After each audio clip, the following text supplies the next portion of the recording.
ॐ यो ब्रह्माणं विदधाति पूर्वं यो वै वेदांश्च प्रहिणोति तस्मै तं हदेवमात्मबुद्धिप्रकाशं मुमुक्षुर्वै शरणमहं प्रपद्ये मुमुक्षुर्वै शरणमहं प्रपद्ये। ॐ शान्तिः शान्तिः शान्तिः। श्रीरामः शरणं समस्तजगतां रामं विना का गतिः रामेण प्रतिहन्यते कलिमलं रामाय कार्यं नमः। रामात्रस्यति कालभीमभुजगो रामस्य सर्वं वशे रामे भक्तिरखण्डिता भवतु मे रामः त्वमेवाश्रयः। शङ्करं शङ्कराचार्यं केशवं बादरायणं सूत्रभाष्यकृतौ वन्दे भगवन्तौ पुनः पुनः। ईश्वरो गुरुरात्मेति मूर्तिभेदविभागिने व्योमवद्व्याप्तदेहाय दक्षिणामूर्तये नमः। ॐ शान्तिः शान्तिः शान्तिः। भगवान की असीम अनुकंपा से हम सब श्रीमद् वाल्मीकि रामायण का स्वाध्याय कर रहे हैं। महर्षि वाल्मीकि प्रचेता के पुत्र हैं, तपस्वी हैं, संसार के आदि कवि हैं। करुणा उनके अंदर भरी हुई है और उन्होंने श्रीमद् वाल्मीकि रामायण में सीतायाः चरितम महत्, भगवती जनक जननी सीता जी का चरित्र बहुत ही सुंदर ढंग से प्रस्तुत किया है। शायद भगवान वाल्मीकि ने सीता के पवित्र चरित्र को समाज में रखने के लिए ही वाल्मीकि रामायण की रचना की हो। राम का चरित्र महान है। जिस समय राम ने विजय प्राप्त की रावण पर, उस समय लगभग संपूर्ण विश्व भगवान राम को मानने लगा और एक जो भारतीय संस्कृति थी, जिसको हम आर्य संस्कृति कहते हैं, जिसको हम सनातन धर्म कहते हैं, उसको सभी ने स्वीकार कर लिया। उस समय प्रत्येक के घर यज्ञ होते थे, लोग तपस्वी होते थे और सदाचार का पालन करते थे। ये भगवान राम की अनुकंपा थी। महर्षि वाल्मीकि ने रामायण की रचना की। रामायण की रचना करके विचार करने लगे कि अब मैं इसे किसे पढ़ाऊं। इतने सुंदर काव्य की रचना की, इसे किसे पढ़ाऊं। इतनी ही देर में वहां पर कुश और लव, दो बालक थे जो भगवान राम के ही पुत्र थे। तस्य चिंतयमानस्य महर्षेर्भावितात्मनः अगृहीतां ततः पादौ मुनिवेशौ कुशीलवौ। उसी समय कुश और लव आकर के ब्रह्मर्षि को प्रणाम करते, उनके चरणों को प्रणाम करते हैं। और ये जो कुश और लव के विषय में जो रामायण में विशेषण दिए बड़े प्यारे हैं। कैसे थे कुश और लव? क्योंकि राम जी के ही तो अंश से प्रकट हुए थे। कुशीलवौ तु धर्मज्ञौ राजा पुत्रौ यशस्विनौ। कुशी और लव यानी कुश और लव धर्मज्ञ थे, धर्म के वेत्ता थे। और मैंने आपको बताया धर्म का अर्थ होता है कर्तव्य परायण। विपत्ति में हमारा क्या कर्तव्य उसको अच्छे प्रकार से जानना, संपत्ति में हमारा क्या कर्तव्य उसको अच्छे प्रकार से जानना। और ऐसी परिस्थिति आ जाती है जिस समय व्यक्ति धर्म का निर्णय नहीं कर पाता, उस समय भी धर्म के निर्णय की दक्षता होना। यशस्वी हैं दोनों, और दोनों का स्वर बहुत अच्छा है। स्वर जो है वो तो स्वर शास्त्र है, महर्षि पाणिनि की पुस्तक है, सूत्र है पाणिनीय शिक्षा। उसमें बता रखा है कि स्वर कहाँ से प्रकट होता है, कैसे उत्पन्न होता है, नाद कैसे होता है, और कौन कौन से अक्षर किस किस स्थान पर उच्चारण किए जाते हैं। ये सारा का सारा वहां पर बता रखा है। उस समय तो ऐन्द्र व्याकरण रही होगी, महर्षि पाणिनि तो नहीं थे उस समय। वे दोनों शतुमेधा विनौ दृष्ट्वा वेदेषु परिनिष्ठितौ, दोनों मेधावी थे। मेधा कहते हैं जिस बुद्धि में सत्व की प्रधानता हो और परमात्मा की ओर जिसकी गति है उसको मेधा कहते हैं। और कैसे थे दोनों? वेद परिनिष्ठित, वेद में परिनिष्ठित यानी वेद के मर्म को, रहस्य को, तत्व को जानने वाले थे। भगवान वाल्मीकि ने उन दोनों को देखा तो उन्होंने कहा, काव्यम रामायणम कृष्णम सीतायाश्चरितम महत् पौलस्त्यवद मित्येवं चकार चरितव्रतः। तो भगवान वाल्मीकि ने संपूर्ण रामायण रामचरित लिखा, लेकिन इन संपूर्ण रामचरित में सीतायाश्चरितम महत्, सीता जी का महान चरित्र का प्रतिपादन किया है, जो हमें सुंदरकांड में पढ़ने को मिलेगा। और इसका एक नाम रामायण है और दूसरा नाम पौलस्त्यवध है। पौलस्त्यवध भी महर्षि वाल्मीकि ने इस रामायण का एक नाम दिया है। पौलस्त्यवध अथवा दशानन वध एक ही बात है। उन्होंने उनको पढ़ाया, बहुत सुंदर ढंग से गाते थे वो, उनका गान सुमधुर था और इस प्रकार से गाते थे कि भूतपूर्व घटना भी ऐसा लगता था जैसे हमारे सामने उपस्थित हो रही हो। गंधर्व विद्या में निष्णात थे, सभी स्वरों को जानते थे और वो अध्ययन करने के बाद ऋषियों के समूह में इसका गान करते थे। ऐसे गान करते हुए एक बार वो अयोध्या नगरी के राजमार्ग पर जा रहे थे। भगवान राम बैठे हुए देख रहे थे, उनका मधुर गान सुन रहे थे। इतनी सुंदर आवाज, लय, स्वर, ताल, मूर्छा, तार, मध्य, मृदु, ये सारे स्वर, उनका आरोह अवरोह, सारा का सारा इतना सुंदर था। भगवान राम को इतना अच्छा लगा कि प्रशस्यमानौ सर्वत्र कदाचित् तत्र गायकौ रथ्यासु राजमार्गेषु ददर्श भरताग्रजः। भरताग्रज माने भरत के बड़े भाई राम जी ने उनको देख लिया, उनका गान सुना, उनको देखा, उनको बहुत अच्छा लगा। उन्होंने उन दोनों को बुलाया और बुला करके फिर अपने सभी भाइयों को बुलाया, सभी भाइयों को बुलाया और उन सबको बैठाया। सब यथाविधि आसन पर विराजमान हुए और भगवान राम ने बहुत सुंदर बात कही लव और कुश के लिए।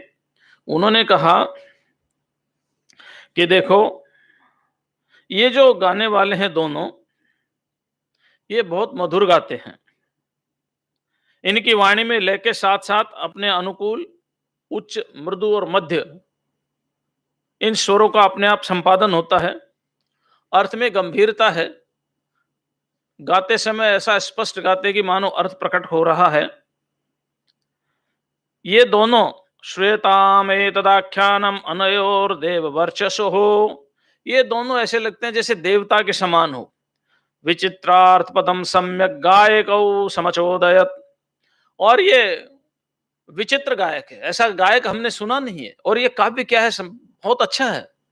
और उन दोनों भाइयों को कहा, आप हमें ये कथा सुनाओ। इस प्रकार से जब भगवान राम ने कहा, सभी अपने अपने आसन पर बैठ गए थे, सारे पौर वर्ग जितना भी था, भगवान राम ने जिनको भी बुलाया था सब बैठ गए। और सभा के बीच में जब भगवान राम ने कहा कि हमें गान करके सुनाओ, तो वो गान करके सुनाते हैं। और कहां से रामायण शुरू होती है देखिए, वाल्मीकि रामायण। सर्वा पूर्वमियं येषाम् आसीत् कृत्स्ना वसुंधरा, प्रजापति मुपादाय नृपाणाम जयशालिदाम। सबसे पहले प्रजापति मनु ने संपूर्ण पृथ्वी का राज्य करके ये पृथ्वी अपने वश में की, और अपने वश में करने के बाद उन्होंने अयोध्या नगरी वन का निर्माण किया और यहां पर शासन करने लगे। इन्हीं मनु महाराज के वंश में, इक्ष्वाकु वंश में, सगर नाम के एक राजा हुए, जिनके 60,000 पुत्र हुए। सागर का जिन्होंने खनन किया, और भी बहुत से इस इक्ष्वाकु वंश में बड़े बड़े राजा महाराजा हुए। उन्हीं राज परंपराओं में, महाराज मनु की राज परंपराओं में, महाराज सागर की राज परंपराओं में, महाराज रघु की राज परंपराओं में ही इस रामायण का संबंध है। इस रामायण का संबंध है। ये जो महाकाव्य धर्म अर्थ काम को प्रदान करने वाला है, श्रुति सम्मत है और जीवन का कल्याण करने वाला है। वो कहते हैं कि कौशल नाम का एक देश है, मुदिता स्फीतो जनपदे महान, स्फीत माने विस्तार वाला, महान जनपद है, बड़ा विस्तार है उसका, सरयू नदी के किनारे पर है वह, और प्रभूत धन धान्यवान, खूब धन धान्य है उसमें। अयोध्या उसका नाम है, नगरी का नाम, उसकी राजधानी है। वहां पर मनु महाराज ने उस अयोध्या नगरी का निर्माण किया था।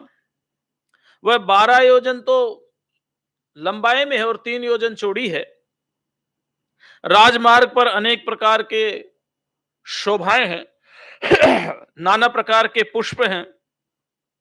और उस अयोध्या नगरी में ताम तु राजा दशरथो महाराष्ट्र विवर्धनः पुरीमावासयामास दिवि देव पतिर्यथः। उस अयोध्या नगरी में महाराज दशरथ, जो महाराष्ट्र विवर्धन, राष्ट्र को बढ़ाने वाले हैं, राष्ट्र को घटाने वाले नहीं है, राष्ट्र को बढ़ाने वाले। हमारे यहां तो महाराष्ट्र, राष्ट्र में महाराष्ट्र बड़ा अच्छा है ना, राष्ट्र में महाराष्ट्र, और राष्ट्र एक ही हमारा, लेकिन उसमें भी हमारे गिरीश भाई ने 100 राष्ट्र कर रखे हैं। नहीं गिरीश भाई, 100 राष्ट्र, एक राष्ट्र में 100 राष्ट्र है, और एक राष्ट्र में महाराष्ट्र करे तो नाम है, संज्ञाएं है, ये तो हंसने के लिए है। लेकिन महाराष्ट्र का अर्थ है कि जितना अपना राष्ट्र उसको और बढ़ाना और विस्तार करना, महाराष्ट्र का अर्थ है। तो ये महाराष्ट्र शब्द सबसे पहले महर्षि वाल्मीकि ने रामायण में प्रयोग किया है। ताम तु राजा दशरथो महाराष्ट्र विवर्धनः, ऐसा उस अयोध्यापुरी में वो निवास करते थे। जैसे इंद्र अपनी अमरावती की रक्षा करते हैं, ऐसे ही राजा दशरथ अयोध्या की रक्षा कर रहे थे। अब अयोध्या की बड़ी विशेषताएं हैं यहाँ। वो विशेषताएं तो जब रामायण की पूरी कथा होगी तब है, अब तो 1-1 घंटे की कथा करनी है। आप ये समझो कि बहुत सुव्यवस्थित थी वो अयोध्या, बहुत अच्छी थी। बड़े बड़े फाटक थे उसमें, सुंदर किवाड़ों से सुशोभित थी वो। उसमें भी पृथक पृथक बाजारें हैं। अगर आपको कपड़ा चाहिए तो कपड़े का एक मार्केट है, आपको सब्जी चाहिए तो सब्जी का एक मार्केट है, आपको संगीत के यंत्र चाहिए तो उसका एक मार्केट है, आपको जो चीज चाहिए सब आपन पृथक पृथक वस्तुओं के पृथक पृथक थे।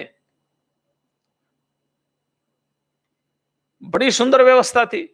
गंधर्व वहां थे, यानी गान विद्या वाले वहां थे, भाट और चारण वहां थे, बड़े बड़े योद्धा वहां थे, बड़े बड़े योद्धा वहां थे, सुंदर सुंदर नारियां वहां पर थी। और बहुत विशेषता है उसके, गहर और खाई खुदी हुई थी जिसमें प्रवेश करना बहुत कठिन था। वहां के महलों का नाना प्रकार के रत्नों से सुशोभित थी। पूरे महल पर सोने का पानी चढ़ाया हुआ था। वहां आने वाले इतने आकर्षित थे कि इतनी घनी आबादी हो गई थी कि मकान के साथ मकान बनाना मुश्किल हो गया था। तो सोचो कितना विख्यात रही होगी अयोध्या नगरी। आज जैसे बॉम्बे की स्थिति है, आप 60 मंजिल के फ्लैट बना दिए, क्योंकि 60 मकान बनाने के लिए जगह नहीं है, इसलिए मंजिल के मकान बना दिए। इसको 60 माला बोलते हैं जिसको हम। और भूमंडल बहुत सुंदर था, समतल जमीन थी। ऐसी अयोध्या नगरी थी। बहुत विशेषण है, मैं तो बहुत कम बता रहा हूं। उस नगरी में दशरथ के शासन काल में अब वहां के नागरिकों की क्या स्थिति थी वो देखो, बता रहे हैं। तस्याम पुर्याम अयोध्यायाम वेदविद सर्वसंग्रह दीर्घदर्शी महातेज पौरजान पद प्रिय। उस अयोध्या नगरी में सभी वेद को जानने वाले थे, वेद विद। और सर्वसंग्रह, सभी वस्तुएं सबके पास मिलती थी। ऐसा नहीं किसी को किसी वस्तु के लिए पड़ोसी से मांगने जाना पड़ता हो, सब वस्तुएं सबके पास होती थी। दीर्घदर्शी, और वहां के नागरिक बहुत सूक्ष्म दर्शी होते थे, आने वाले समय को भी वो जान जाते थे। महातेजा, बहुत तेजवान थे, और आपस में बहुत प्रेम था।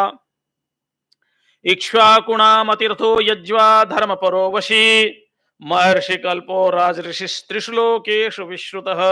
उसी में इक्ष्वाकुणाम अतिरथ, अतिरथ कहते हैं जो 10,000 सेना के साथ अकेला युद्ध कर ले, उसका नाम अतिरथ होता है। ऐसे महाराजा दशरथ उस नगर के राजा थे। वो कैसे थे? धर्म परह, धर्म ही परायण है, धर्म के ही वो आश्रित थे। वशी, उनकी संपूर्ण इंद्रियां अपने वश में थी, इसलिए उनको दशरथ कहते थे। 10 इंद्रिय रूपी रथ पर वो सवार होते थे। दशानन नहीं थे, 10 इंद्रियों का भोग करने वाले नहीं थे, इंद्रियों को अपने वश में करने वाले। दशसु दिक्षु रथः याति यस्य, 200 दिशाओं में जिसका रथ चलता हो, 200 इंद्रियां जिसके वश में हो, ऐसे राजा दशरथ थे। महर्षि कल्प, दशरथ का विशेषण दिया, वो महर्षि कल्प थे, महर्षि नहीं थे, महर्षि के समान थे। राजऋषि और महर्षि में अंतर होता है। राजऋषि जो है वो राज व्यवस्था भी करता है और तत्वज्ञान का अधिकारी भी होता है, लेकिन प्रजा के लिए धर्म अर्थ और काम का ही संपादन वो करता है, स्वयं के लिए मोक्ष का करता है। और ब्रह्म ऋषि जो होते हैं वो केवल तत्वज्ञान की बात करते हैं और सभी के लिए तत्वज्ञान को उपदेश भी देते हैं। तो राजा दशरथ राजऋषि तो थे ही, वो महर्षि भी थे, यानी तत्ववेत्ता भी थे, ऐसा यहां पर रामायण में लिखा है। और तीनों लोकों में वो विख्यात है। बलवान निहिता मित्रो मित्रवान विजितेंद्रिय, बलवान थे, उनका कोई शत्रु नहीं था, सभी उनके मित्र थे। ऐसा जो तथा दशरथो राजा लोकस्य परिरक्षितः, ऐसे राजा दशरथ वहां संपूर्ण लोकों की रक्षा करने के लिए वहां रह रहे थे। उस नगरी में धर्म अर्थ और काम का संपादन करने वाले, कर्मों का अनुष्ठान करने वाले सत्य प्रतिज्ञ लोग रहते थे। तस्मिन् पूर्वरे दृष्ट्वा धर्मात्मो बहुश्रुतः, उस नगर में निवास करने वाले सभी मनुष्य प्रसन्न थे, धर्मात्मा थे और बहुश्रुत थे, यानी स्वाध्याय बहुत करते थे। और इसके साथ साथ वो निर्लोभ थे, लोभ नहीं था उसमें, सत्यवादी थे। उस नगर में श्रेष्ठपुरी में कोई ऐसा कुटुंबी नहीं था जिसके पास उत्कृष्ट वस्तुओं का भंडार ना हो। कोई मांगता नहीं था, कोई याचक नहीं था, कोई नास्तिक नहीं था, कोई अधार्मिक नहीं था, कोई मूर्ख नहीं था, कोई कदरिये नहीं था, कोई स्त्रैण नहीं था। बड़ा सुंदर इसका वर्णन है। बड़े बड़े योद्धा थे, और वो योद्धा ऐसे थे कि अगर शत्रु ने भी नुकसान नहीं किया तो उसको भी दंड नहीं देते थे, जो नुकसान करता था उसी को ही वो दंड देने वाले थे। उस राजा के, राजा दशरथ के 8 उनके मंत्री थे, 8 मंत्री थे राजा के। क्या क्या नाम बताए उन्होंने? एक दृष्टि, जयंत, विजय, सुराष्ट्र, राष्ट्रवर्धन, अकोप, धर्मपाल और सुमंत्र, ये 8 उनके मंत्री थे। सुमंत्र इसमें अर्थशास्त्र को जानने वाले थे। उनके 8 ही ऋत्विक थे, जिसमें 2 प्रमुख थे, वशिष्ठ और वामदेव। ये वशिष्ठ, वामदेव ऋत्विज यानी पुरोहित थे। बाकी सुयज्ञ, जाबाली, काश्यप, गौतम, मार्कंडे और कात्यायन, ये भी उनके पुरोहित थे। ये भी उनके पुरोहित, और ये सारे ब्रह्मवेत्ता हैं, पुरोहित साधारण नहीं है। उनको अपने प्रयोजन से कोई नहीं है, प्रजा कैसे सुखी रहे, इसलिए हमारे यहां शास्त्रों में कहा है कि राजा ऋषियों की आंखों से देखेगा तो वह प्रजा को सुखी करेगा, क्योंकि ये ऋषि हैं, ये राग द्वेष से रहित हैं, इसमें मेरा और अपना कुछ नहीं है, जो कुछ है सब भगवान का स्वरूप है। ऐसे ऋषि राजा दशरथ के यहाँ पुरोहित थे, इसीलिए राजा दशरथ के यहाँ प्रजा सुखी थी। इन सब ब्रह्म ऋषियों के राजा के पूर्व परंपरागत ऋत्विज सदा मंत्री का कार्य करते थे। वे सब कुशल थे, जितेंद्रिय थे, पराक्रमी थे, शस्त्र विद्या के ज्ञाता थे, यशस्वी थे, राजकाम करने में सावधान थे। आपको मालूम हो कृष्णदेव राय का नाम आपने सुना हो, जिसने नगर बसाया, विजयनगर, जो मेरे ख्याल से आंध्र प्रदेश में है, हैदराबाद में। उनके मंत्री थे सायण, मंत्री थे उनके, जिन्होंने वेदों का भाष्य किया, अनेक ग्रंथों का संपादन किया। सायण युद्ध कला में बहुत निष्णात थे और राजा के साथ युद्ध करने जाते थे। वो कहते थे जब तक सायण है राजा को कोई पराजित नहीं कर सकता, इतनी कुशलता युद्ध में उनकी थी। तो मंत्री केवल पुस्तकीय ज्ञान का ही नहीं होता था, हर तरह के व्यवहार से संपन्न होते थे। इसलिए इनके जितने भी मंत्री थे सारे युद्ध कुशल थे, जितेंद्रिय थे, संयमी थे और फालतू नहीं बोलते थे, उचित बोलते थे, राजकार्य में दक्ष थे और अपना राजा का और दूसरे अन्य राजाओं का भी समाचार रखते थे, कहां क्या घटना हो रही है, क्या नहीं हो रही है। जैसे हमारे प्रधानमंत्री तालिबान का भी खबर रखते हैं, ये एक राज के लिए स्वाभाविक ही है, हमारे बगल में क्या हो रहा है ये जानना बहुत है। वो सदाचार कुशल थे, वो सौहार्द की मूर्ति थे, बड़ी सहृदया थी उन मंत्रियों में, और अवसरों की परीक्षा लेते थे। और अगर उनका पुत्र, देखिए बहुत प्यारी बात लिखी, अब तो पुत्र मोह बहुत ज्यादा हो गया राजनीति में, यहां लिखा है प्राप्त कालम यथा दंडम धार्येयुः सुतेष्वपि। अगर पुत्र ने भी अपराध कर दिया तो वो पुत्र को भी दंड देते थे पुत्र को भी दंड देते थे। कोष संग्रह में दक्ष थे, लेकिन कोष संग्रह के लिए किसी को परेशान नहीं करते थे, न प्रजा को, न सेना को, न वैश्य वर्ग को, न क्षत्रिय को, किसी को परेशान नहीं करते थे। जो नियम से, टैक्स से जो नियम है उससे जो आता था उसे ही वो राजकोष को बढ़ाते थे। बड़ा सुंदर वर्णन है मंत्रियों का और सबका। और उसके बाद बड़ा सुंदर वर्णन है, उसके बाद राजा के कोई संतान नहीं थी, दशरथ के कोई संतान नहीं थी।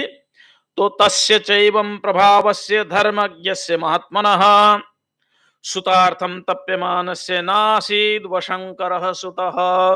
वश को बढ़ाने वाला कोई पुत्र उनको नहीं था, ऐसे धर्मात्मा राजा थे।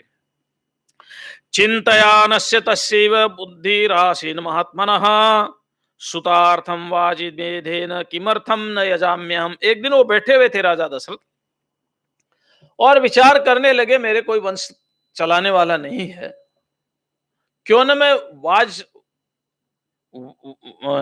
ये यज्ञ करूं। वाजिमेधेन, अश्वमेध, वाजिमेध माने अश्वमेध, क्यों ना मैं अश्वमेध का अनुष्ठान करूं, हो सकता अश्वमेध यज्ञ करने से मेरे को पुत्र प्राप्त हो जाए। ऐसा उनके मन में विचार आया। जैसे ही विचार आया उन्होंने सुमंत्र को बुलाया और सुमंत्र को बुला करके कहा मेरे सारे पुरोहितों को बुलाओ। देखिए अब ये विशेषता है, सुमंत्र कार्य करने में बहुत कुशल थे। राजा ने अभी कहा तो अभी ले आए वो, ऐसा नहीं आज कहा तो कल ही ले आएंगे। आज ये हमारे जाबाली वहां चले गए हैं, आज हमारे वामदेव जी वहां चले गए हैं, ऐसा नहीं। राजा का आदेश हुआ, सुमंत्र सभी ऋत्विकों के पास पहुंच गए और लेकर के आ गए। सभी बैठे हुए, राजा दशरथ ने सबको सम्मान दिया, यथाविधि सबकी पूजा की, और जो उनके मन में संकल्प था वो स्वयं अपने मुख से कह रहे। राजा ऐसा नहीं कि किसी दूसरे के माध्यम से कहा रहे, यही राजा की विशेषता है। अगर अच्छा संकल्प हो तो हमें कहने में कोई संकोच नहीं करना चाहिए, स्वयं अपने आप उसको निवेदन करना चाहिए, क्योंकि ये ऋत्विक कोई साधारण ऋत्विक नहीं है, ये ब्रह्म ऋषि है, ये ब्रह्मवेत्ता है। अगर नहीं कहेंगे तो भी ये राजा के मन के भावों को जान जाएंगे। क्यों? क्योंकि त्रिकालदर्शी ऋषि है, साधारण ऋषि नहीं है, त्रिकालदर्शी ऋषि हैं। और उनमें सुयज्ञ को, महादेव को, जाबाली को, काश्यप को, वशिष्ठ को, जितने भी थे सबको बुलाया, सबकी पूजा की। और सबकी पूजा करने के बाद राजा दशरथ कहने लगे, ममलालप्यमानस्य सुतार्थम नास्ति वै सुखम तदर्थम है मेधेन यक्षामीति मतिर्ममः। हे ब्रह्म ऋषियों, मेरे कोई संतान नहीं है, इसके लिए मैं रोता हूं, मैं बहुत दुखी हूं, और मेरे संतान हो इसके लिए मेरे मन में एक विचार आया जो मैं आपके सामने रख रहा हूं। मेरे मन में ये विचार आया कि मुझे अश्वमेध यज्ञ करना चाहिए। क्षत्रिय करते हैं अश्वमेध यज्ञ, कोई दूसरा नहीं कर सकता। ब्राह्मण भी अश्वमेध यज्ञ नहीं कर सकता, क्षत्रिय का ही होता है ये। मुझे अश्वमेध यज्ञ करना चाहिए, हो सकता अश्वमेध यज्ञ से मेरे को पुत्र की प्राप्ति हो जाए। ये राजा दशरथ स्वयं अपने मुख से उन ऋत्विकों के सामने अपना विचार प्रस्तुत कर रहे हैं।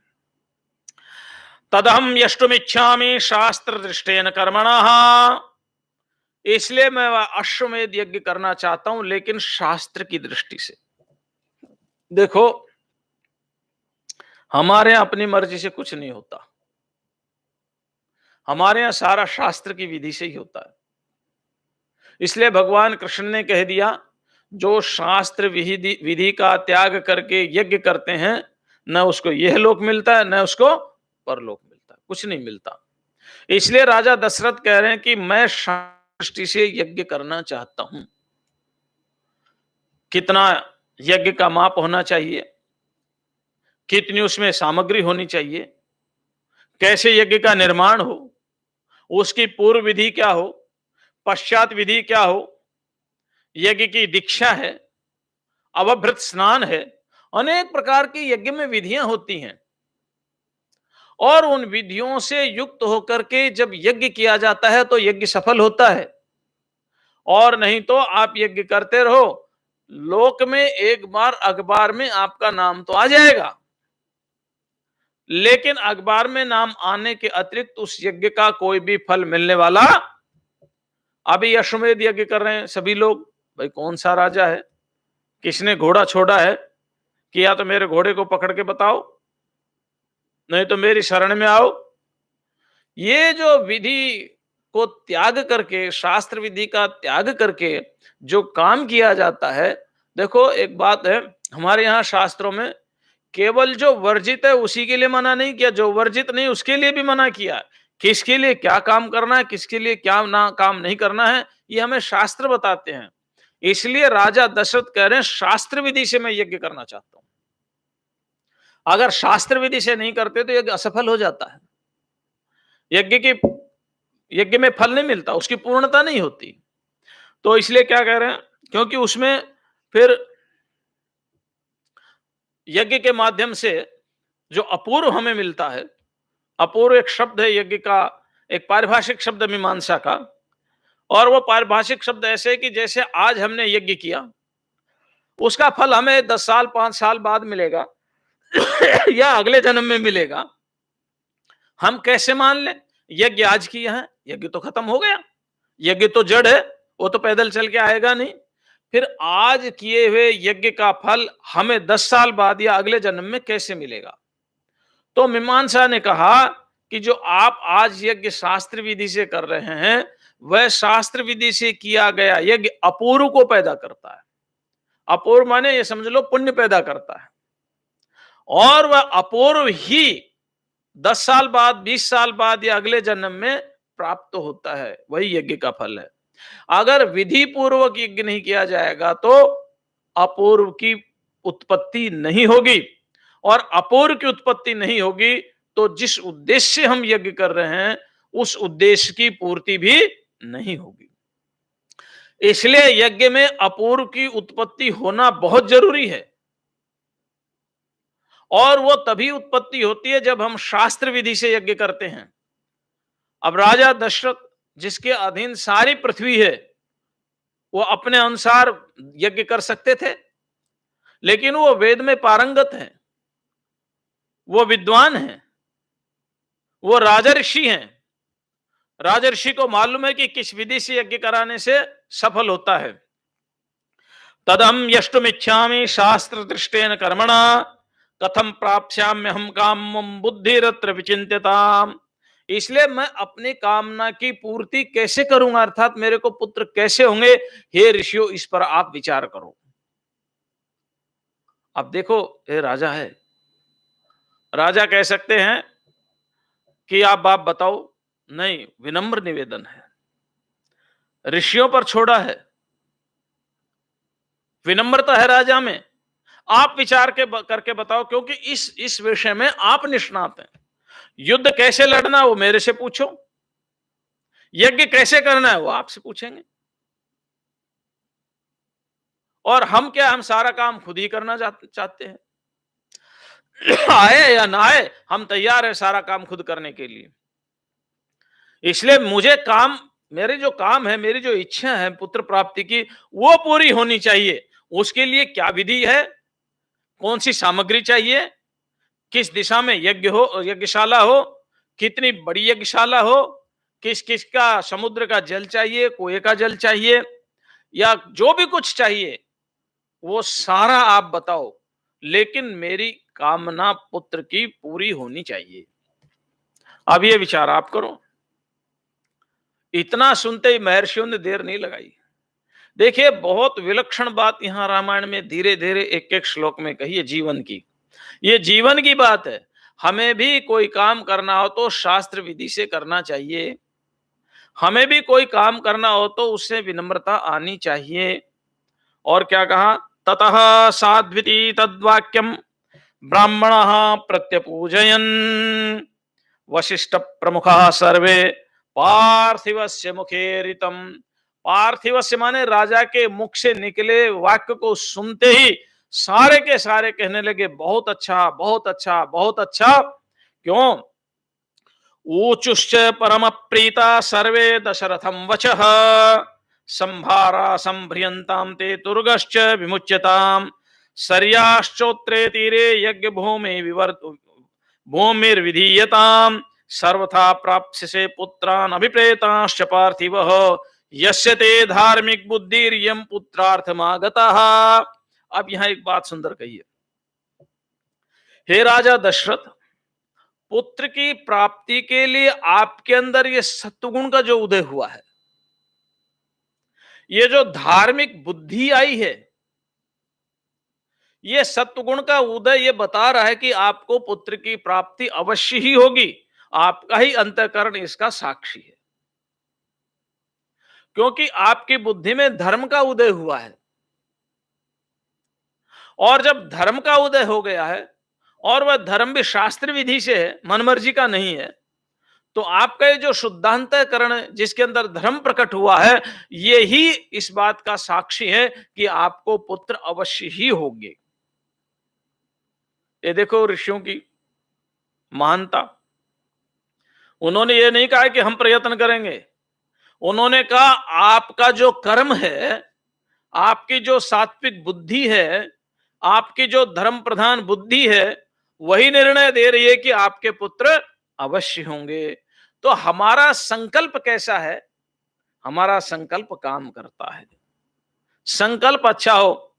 अब कोई कहने लगे, हे भगवान इसकी फैक्ट्री चलना बंद करते तो भगवान किसी की फैक्ट्री चलाना बंद संकल्प सात्विक हो, संकल्प सत्य हो, संकल्प में परोपकार हो, संकल्प में हित हो, संकल्प में कल्याण हो, तो भगवान उस संकल्प को तुरंत ठीक पूरा कर देते हैं।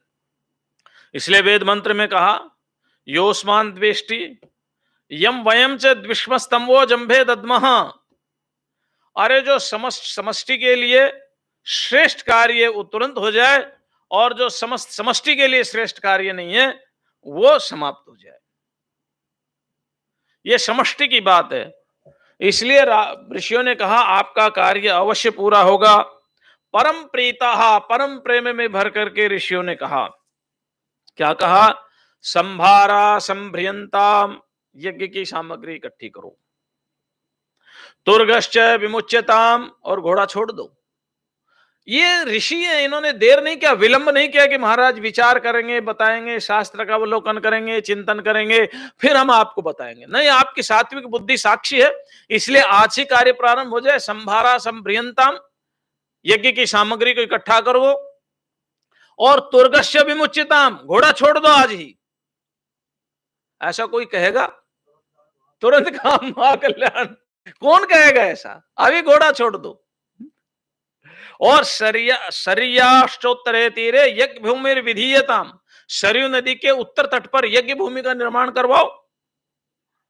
आपकी जो आशा है, जो इच्छा है, वो अवश्य ही पूरी होगी। उसके बाद राजा उस सभा से बहुत ही प्रसन्न होकर के चले जाते हैं। द्विजदिन अपने कार्य में लग जाते हैं। राजा रानियों को जाकर के कहते हैं कि इस समय स्नान करो और यज्ञ की दीक्षा के लिए तैयार हो जाओ, यज्ञ प्रारंभ होगा।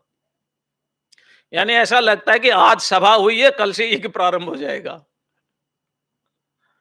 लेकिन एक घटना घट जाती है यहां पर।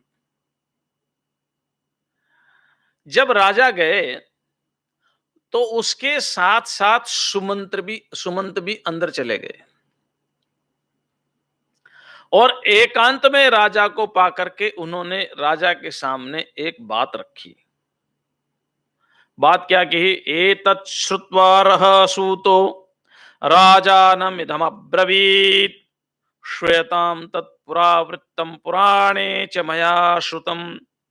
राजन, मैं आपसे एक बात कहना चाहता हूं, और वह बात मैंने सुनी है अपने कान से, और वह साधारण से नहीं सुनी, सनत कुमार से सुनी है।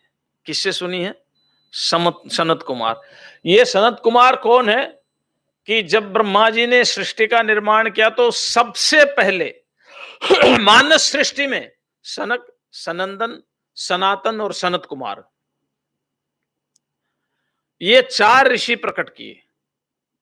ब्रह्मा जी ने कहा विवाह करो, बोला हम विवाह नहीं करेंगे, कौन फंसेगा?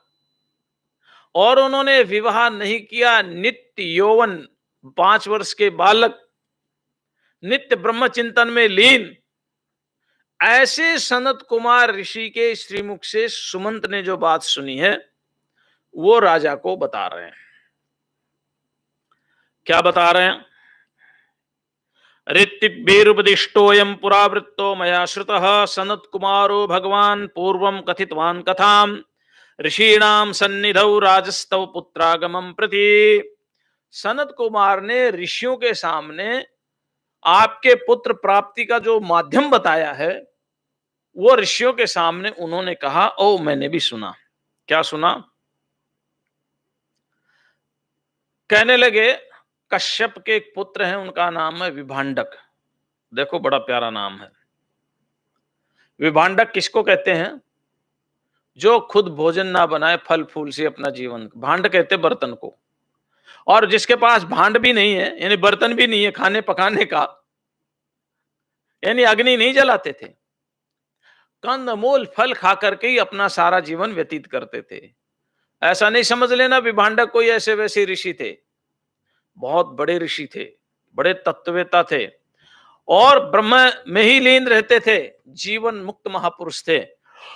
इसलिए उन्होंने अपने अग्नि भी नहीं जलाई थी, कंदमूल फल खा करके ही आनंद में रहते थे।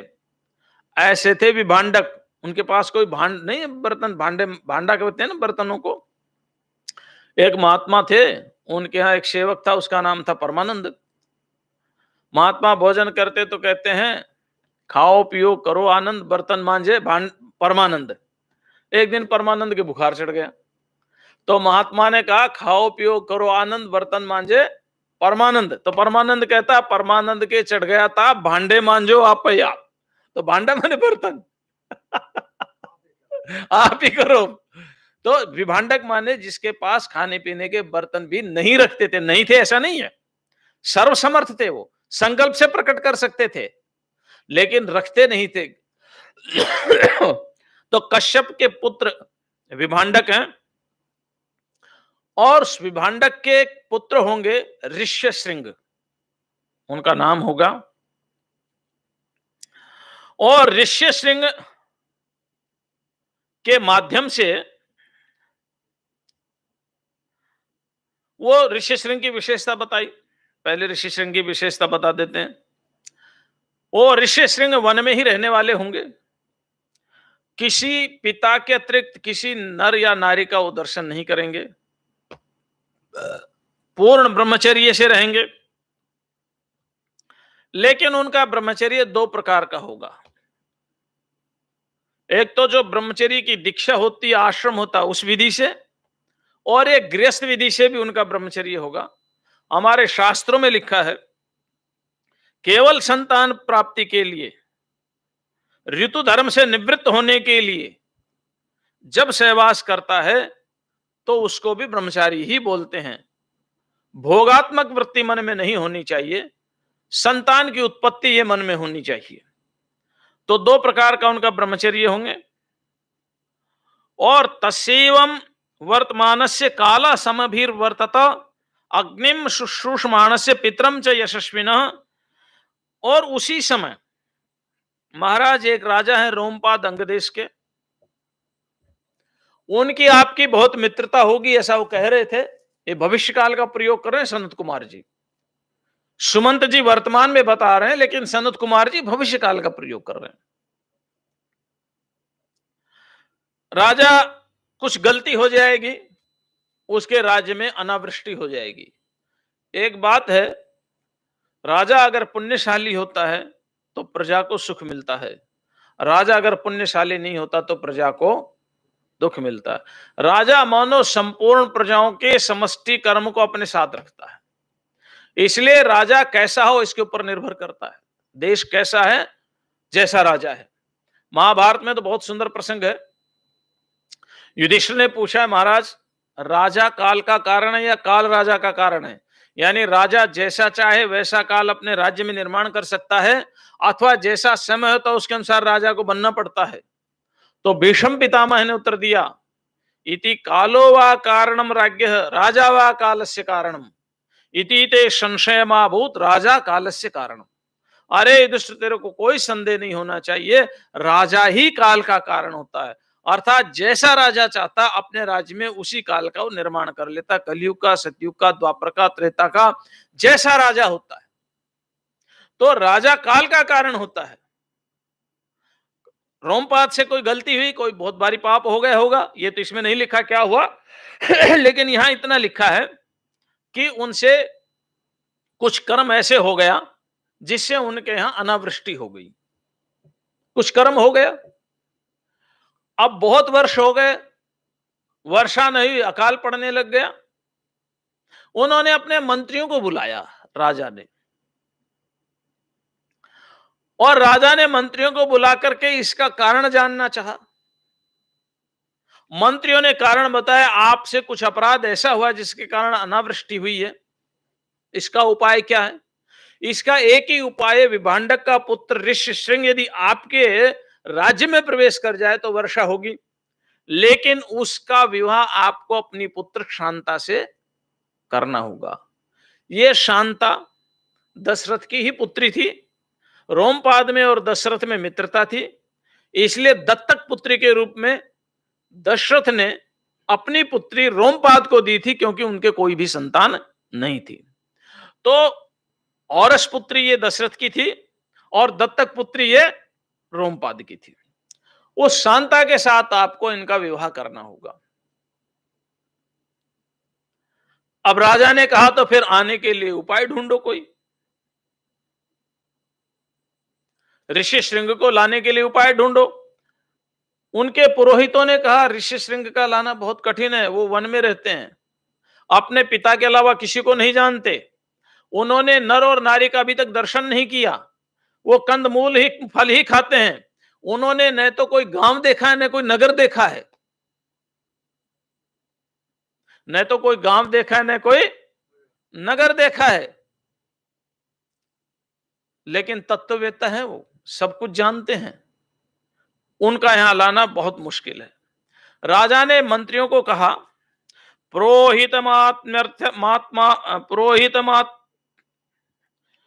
पुरोहितमात्यांश्च प्रेषयिष्यति सत्कृतान्।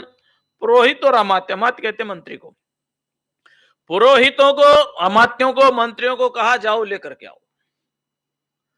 ये पुरोहित और अमात्य मंत्री जितने भी थे सारे राजा के सामने हाथ जोड़ करके खड़े हो गए, महाराज हम नहीं जा सकते,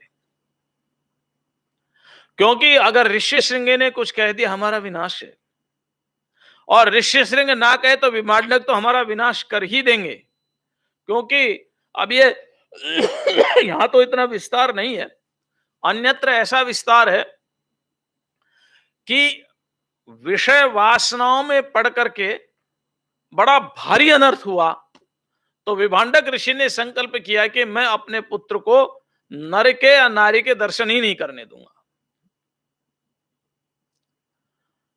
उनसे डर है, तो राजा चिंता में हो गए, क्या करें। उन्होंने कहा कोई उपाय ढूंढो। उन्होंने उपाय ढूंढा और ऋषि श्रृंग को रोमपाद के राज्य में ले आए, वर्षा हो गई। तो दशरथ जी कहने लगे अतरिष्टो दशरथः सुमंत्रम प्रत्यभाषत। सुमंत्र को कहा यथ ऋष्य श्रृंगस्त्वानीतो येनोपायेन स उच्यताम।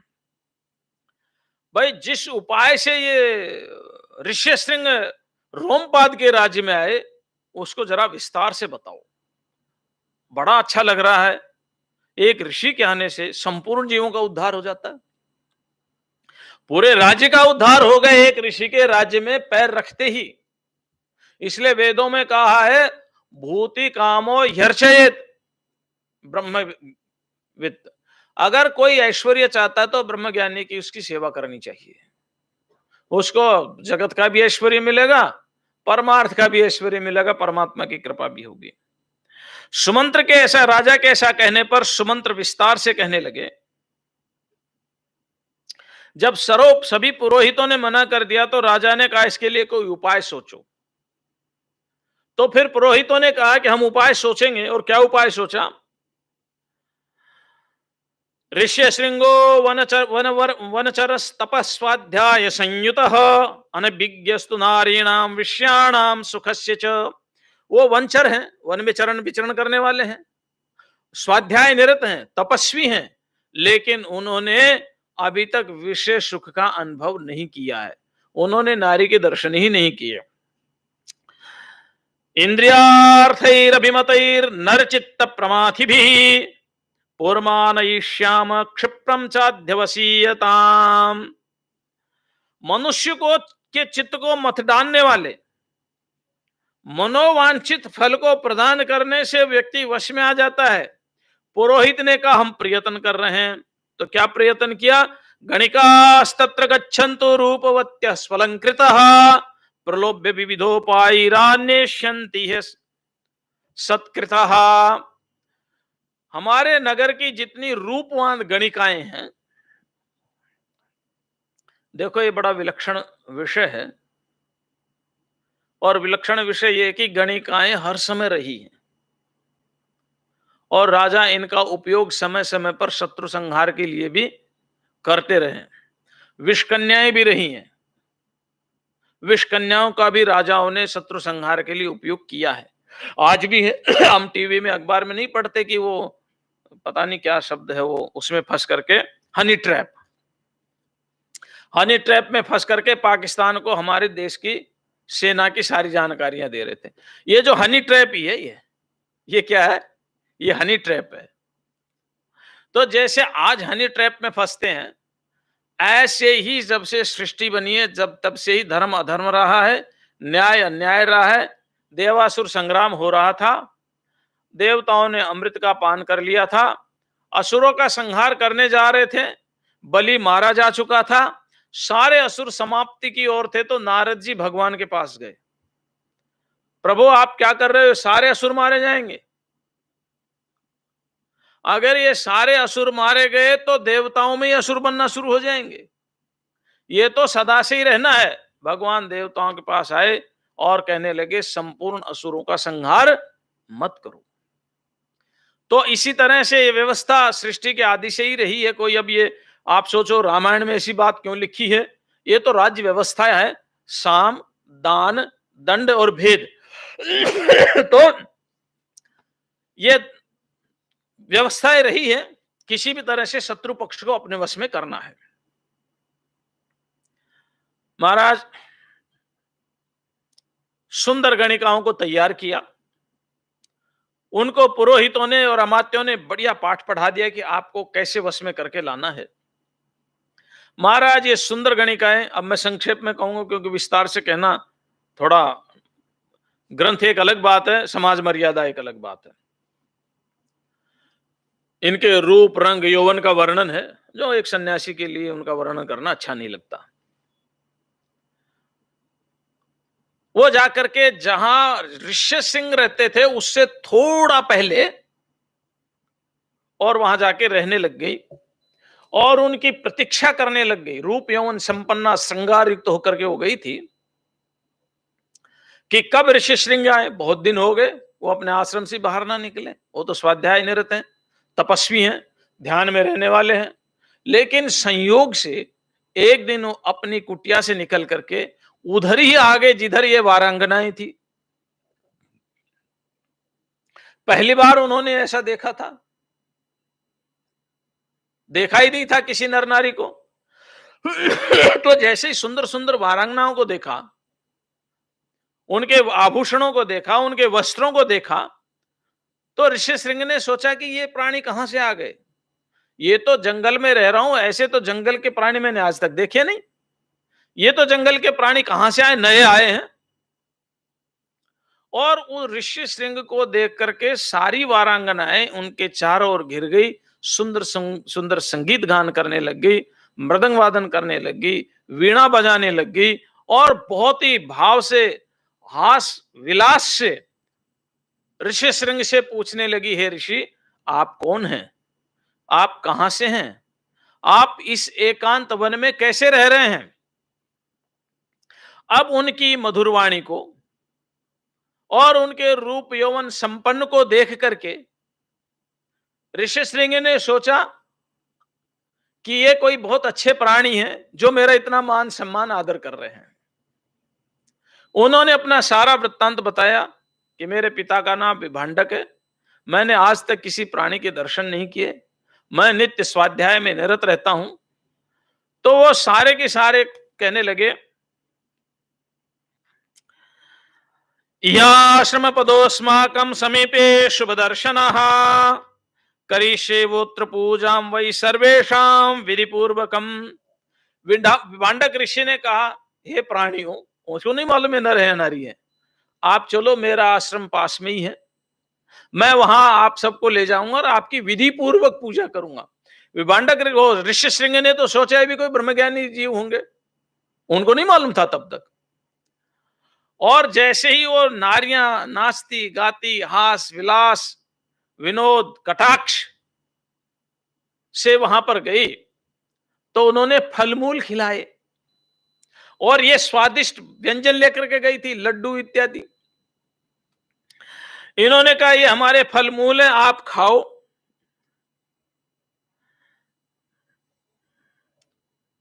उन्होंने खाए, फिर विभांडक ऋषि का डर लगा तो उन्होंने कहा हम जाने वाले हैं।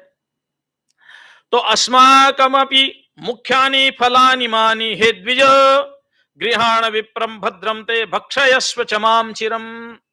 हे ऋषि, हमारे भी फल मूल है, हम भी अपने फल मूल लेके आए, हमारे बगीचे के भी फल मूल लगे हैं, आप उनको खाइए। ततस्तातम ततस्तातम समालिंगे सर्वा हर्ष समन्वितः मोदकान प्रदुस्तस्मै भक्षांश्च विविधान शुभान। फिर वो सारी की सारी विभांडक ऋषि श्रृंग का आलिंगन किया और उनको लड्डू दे दिया कि बहुत मीठा फल है।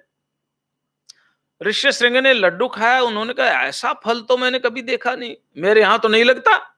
उन्होंने कहा हमारे यहाँ बहुत सुंदर बाग है, वहां लगते हैं ये फल।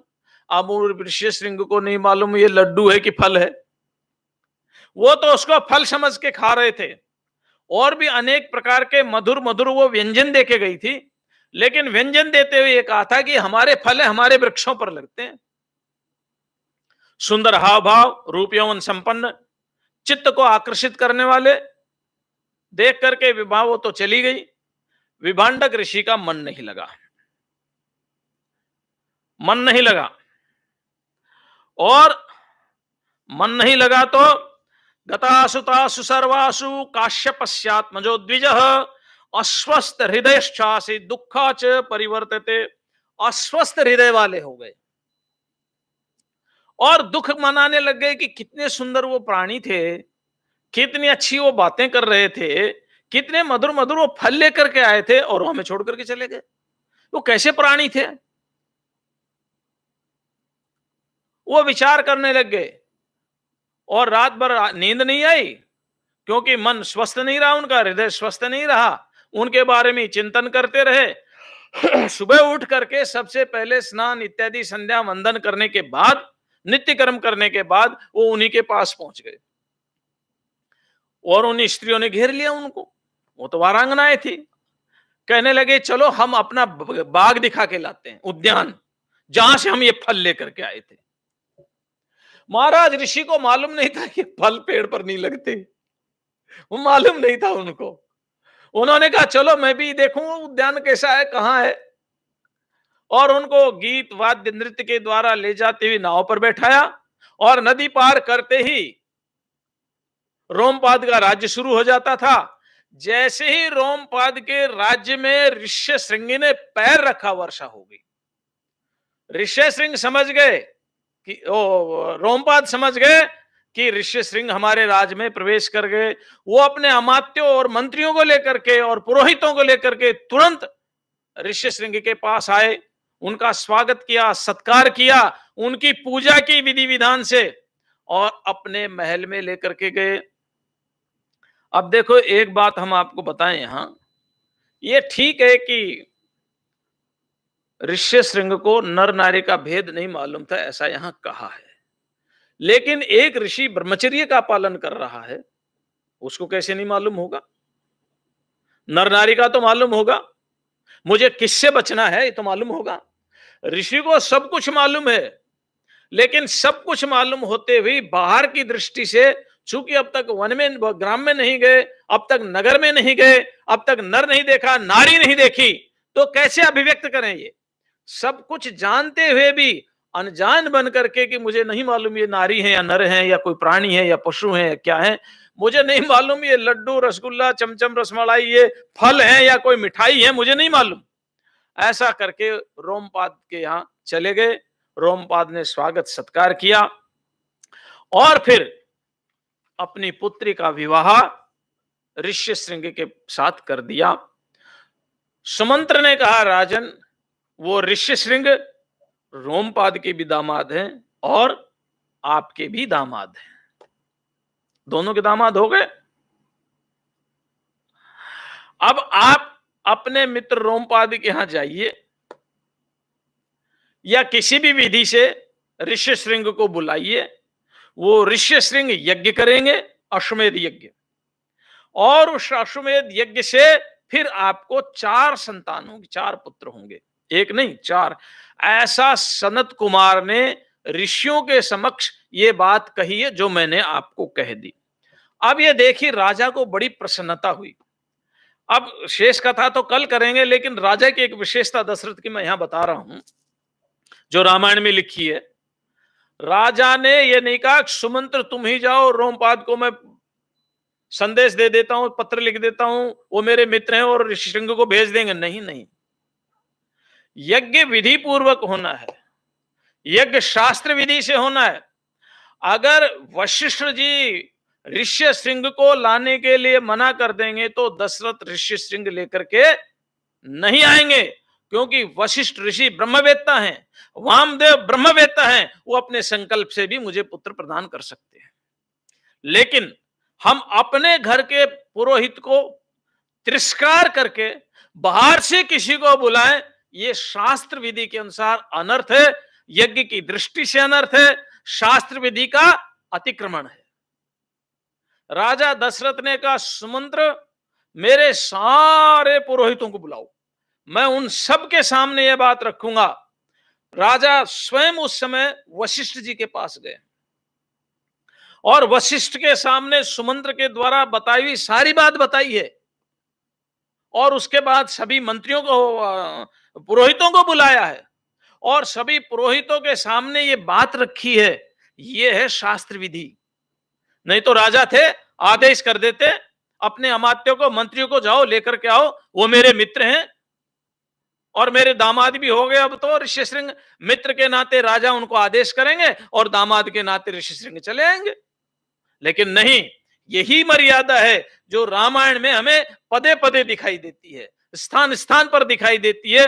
शेष चर्चा कल करेंगे, जितना हो जाएगा उतना ही ठीक है, हम तो आनंद के लिए कथा कर रहे हैं, जितनी हो जाए शेष कथा कल। ओम शांति शांति शांति।